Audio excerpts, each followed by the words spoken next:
औज़ुबिल्लाहिमिनश्शैतानिर्रजीम बिस्मिल्लाहिर्रहमानिर्रहीम। अस्सलाम वालेकुम नाज़रीन, मैं हूं आपका मेज़बान मोहम्मद तहसीन अब्बासी और आप देख रहे हैं मेरा YouTube channel Pakistan time news. नाज़रीन, गुज़िश्ता 2 रोज़ कबल मुत्तहिदा कौमी मूवमेंट हैदराबाद का एक इजलास हुआ और उस इजलास में जो नई तब्दीलियाँ की हैं हैदराबाद में,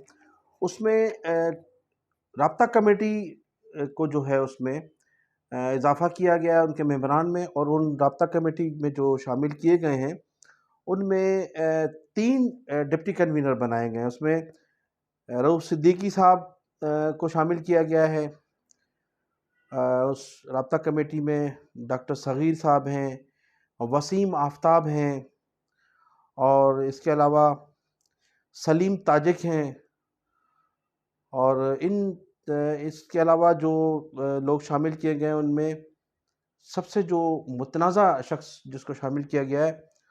वो हैं कामरान टैसूरी। और कामरान टैसूरी,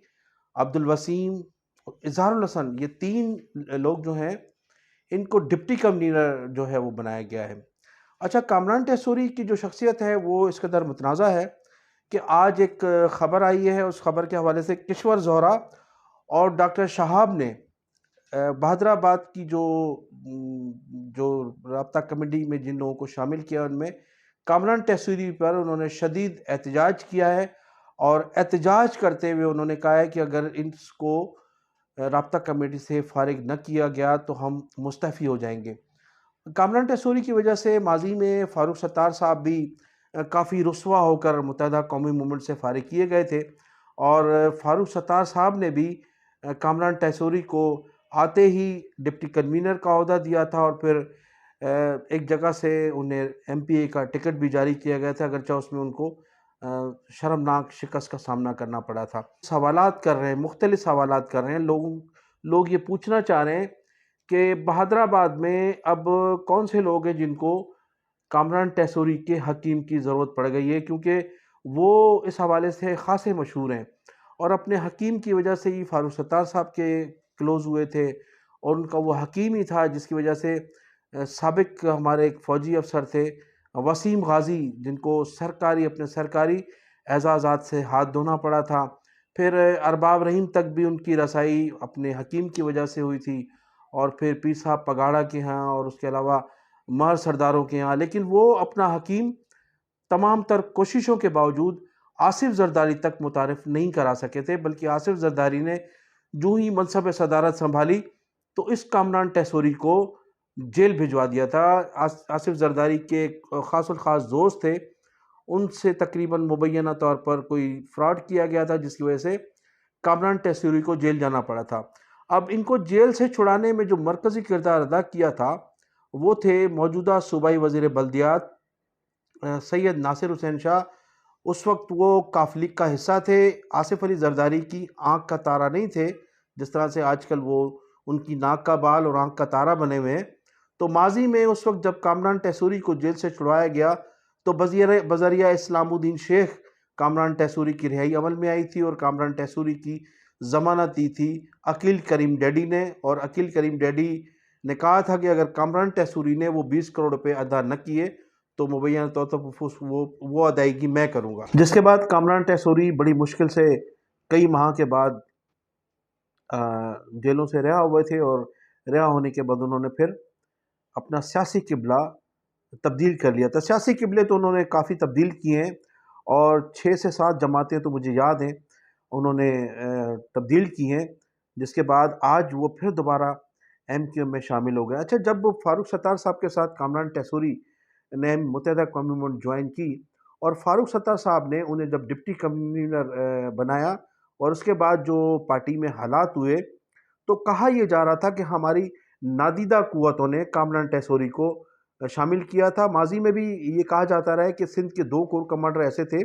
जिनसे कामरान टैसूरी के बड़े ज़ाती मरासिम थे, और वो उनके लिए काम करते थे, वो उनके लिए काम करते थे। ये तो पूरे शहर को पता है, शहर कराची को। तो कहा ही जाता था कि MQM को तोड़ने के लिए, MQM को कमज़ोर करने के लिए कामरान टैसूरी को फ़ारूक सत्तार के साथ लगाया गया, और फ़ारूक सत्तार ने आते ही उन्हें एक अहम जिम्मेदारी दे दी थी। اب بھی یہی کہا جا رہا ہے کہ کامران ٹیسوری کسی مقصد کے لیے آئے ہیں اور ان کی متحدہ قومی موومنٹ میں شمولیت کوئی اہم کردار ادا کرنے کے لیے وہ پر تول رہے ہیں، جس کی وجہ سے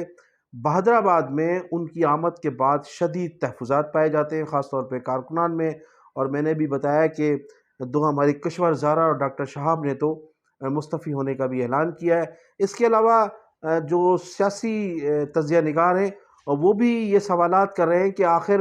بہادر آباد میں اب کس کو کامران ٹیسوری کے حکیم کی ضرورت محسوس ہو رہی ہے جو اس کو شامل کرایا گیا ہے۔ دوسری جانب ناظرین، آپ نے دیکھا کہ رات کی تاریخی میں جس طرح سے 90 پر آگ لگی یا لگائی گئی، اس کا فیصلہ تو تاحال نہیں ہو سکا، لیکن ذمہ داران یہ ضرور کہہ رہے ہیں کہ 90 پر شارٹ سرکٹ اس لیے نہیں ہو سکتا کہ وہاں بجلی گزشتہ 7 سالوں سے منقطع ہے۔ جہاں بجلی منقطع ہو وہاں شارٹ سرکٹ کس طرح سے ہو سکتا ہے؟ بہرحال یہ ایک معمہ بنا ہوا ہے۔ اگر 90 کو دانستہ طور پر آگ لگائی گئی ہے تو آگ لگانے والے وہ ہیں جو آگ لگانے کے بعد اس کے بینیفیشری ہوں گے۔ وہ آپ سمجھدار ہیں کہ کن لوگوں کو بانی متحدہ کی انٹری سے خوف ہے، خطرہ ہے،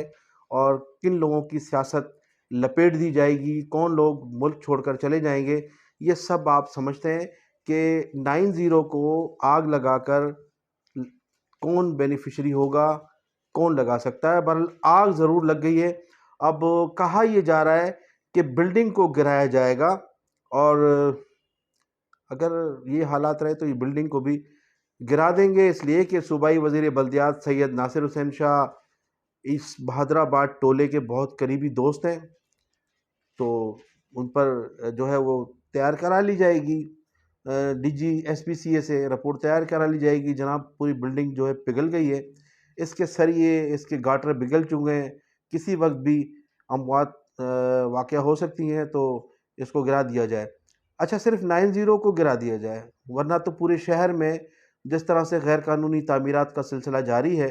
اور شاہ صاحب کے اپنے ذاتی دوست جس طرح سے غیر قانونی تعمیرات میں ملوث ہیں، یا بہادر آباد ٹولے کے بھی لوگ جس طرح سے غیر قانونی تعمیرات میں ملوث ہیں، وہ سب کے سامنے ہے۔ کون اس میں فرنٹ مین کا کردار ادا کر رہا ہے، کون کون لوگ اس کا جو ہے وہ مرکزی کردار ہے، یہ میں دوسری ویڈیو میں آپ کو بتاؤں گا باقاعدہ تصویروں کے ساتھ اور ایویڈنس کے ساتھ کہ کون کون اس وقت کس کے لیے کام کر رہا ہے، غیر قانونی تعمیرات میں کون کون ملوث ہیں۔ تو 90 کو گرانے کی تیاریاں جو ہے مکمل کی جا چکی ہیں، اور میں سمجھتا ہوں کہ یہ فیصلہ بھی ہو چکا ہے کہ 90 کی جو بلڈنگ ہے اس کو گرا دیا جائے۔ لیکن بلڈنگیں گرانے سے اور پابندیاں لگانے سے آپ دل تو نہیں جیت سکتے نا۔ دل تو وہیں دھڑکتے ہیں ان کے کارکنان کے جہاں دھڑکنے چاہیے، اور بلڈنگیں گرانے سے بلڈنگیں دوبارہ بھی بن جائیں گی، لیکن جو کارکنان کے دلوں میں جو جگہ بن چکی ہے، یا جو قوم کی قیادت کے لائق جو جس شخص کو قوم سمجھ رہی ہے، تو بلڈنگیں گرانے سے، راستے روکنے سے، اس سے جو ہے کوئی فرق نہیں پڑتا۔ آپ نے دیکھا کہ 90 کے قریب ایک مکہ چوک بھی ہے، اس مکہ چوک کا مکہ اڑا دیا گیا ہے۔ یہ بھی لامحالہ میں سمجھتا ہوں کوئی سازش ہی ہے، اگرچہ وہ جو مکہ ہے وہ قائد ملت لیاقت علی خان کا مکہ ہے، جو انہوں نے 1951 میں ایک جلسے میں ہندوستان کو دکھایا تھا کہ یہ جو مکہ ہے، یہ 5 انگلیاں جو 5 صوبے تھے وہ ایک ساتھ ہیں، اور یہ جو مکہ ہے، مکہ ہماری اتحاد کی علامت ہے۔ تو اس اتحاد کی علامت کو جو عائشہ منزل پر کہ کچھ فاصلے پر مکہ چوک بنا ہوا تھا، اس مکہ چوک سے اس مکے کو بھی اڑا دیا گیا ہے۔ اس کی بھی تحقیقات ہونی چاہیے کہ اس مکے کو اڑانے والا کون ہے، اور 90 پہ آگ لگی یا لگائی گئی، اس کی بھی تحقیقات ہونا بہت ضروری ہے۔ میں انہی الفاظ کے ساتھ آپ سے اجازت چاہوں گا کہ آپ میرے چینل کا بھی خیال کیجئے گا، اپنا بھی خیال کیجئے گا، اور کمنٹ سیکشن میں اپنی قیمتی رائے کا اظہار ضرور کیجئے گا۔ پاکستان زندہ باد۔